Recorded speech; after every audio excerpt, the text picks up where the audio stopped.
Israel के प्रधानमंत्री Benjamin Netanyahu कह रहे हैं कि आईडीएफ ने हिजबुल्लाह प्रमुख हसन नसरल्लाह के उत्तराधिकारी हाशिम सैफुद्दीन और उसके भी उत्तराधिकारी को बेरूत हमले में मार गिराया।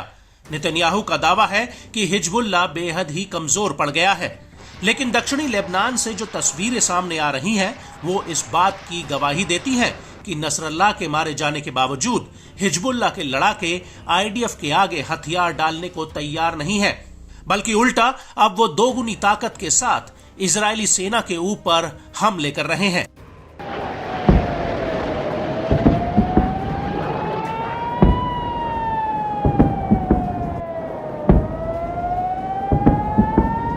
जी हां, हम बात कर रहे हैं हिजबुल्लाह के जवाबी हमलों की, जिनकी वजह से पूरे इजराइल में एक बेचैनी का माहौल बना हुआ है।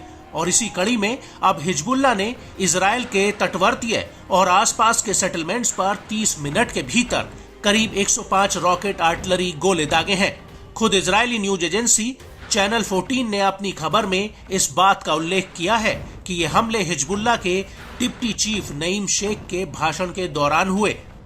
यहां तक कि इजराइल के एयर डिफेंस सिस्टम भी हिजबुल्लाह के रॉकेटों को इंटरसेप्ट करने में कामयाब नहीं हो पाए।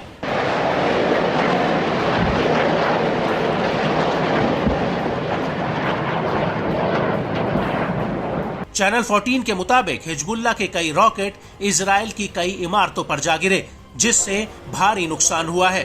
इन हमलों का सबसे ज्यादा असर किरियत मौत्सिकीन और किरियत याम सेटलमेंट में हुआ है। ये सभी इलाके उत्तरी हाइफा शहर के क्रियत क्लस्टर का हिस्सा हैं। और बड़ी बात यह है कि इन हमलों की वजह से कई सेटलर्स को अस्पताल तक भेजना पड़ा। वहीं दूसरी तरफ हिजबुल्लाह का इन हमलों को लेकर कहना है कि उसने हाइफा और क्रियत शहर पर रॉकेटों का पूरा जत्था फायर किया है। वहीं इस हमले को लेकर हाइफा के मेयर योना याहाव का कहना है कि हिजबुल्लाह का एक रॉकेट हाइफा की एक बिल्डिंग पर सीधे जा लगा, लेकिन सबसे बड़ा खतरा उन केमिकल प्लांट से है जिनको लेकर हाइफा के मेयर ने चिंता जाहिर की है। हाइफा के मेयर का कहना है कि इस इलाके में कई केमिकल प्लांट्स हैं जिन पर हमला होने से पूरे इलाके में तबाही आ जाएगी।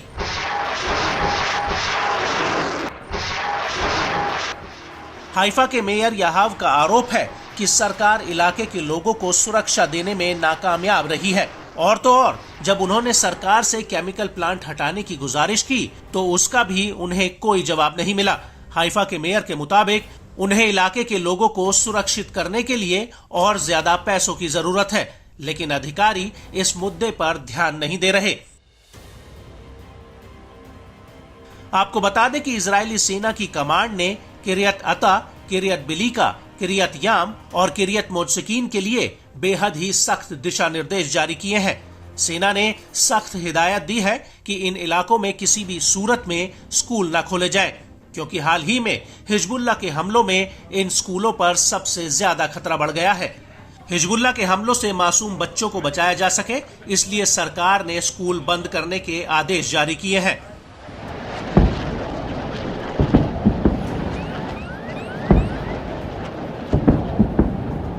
लेकिन बड़ा सवाल अब ये उठता है कि आखिर हिजबुल्लाह बार बार हाइफा को ही निशाना क्यों बना रहा है। तो आपको बता दें कि इजराइल के लिए हाइफा बेहद ही अहम है।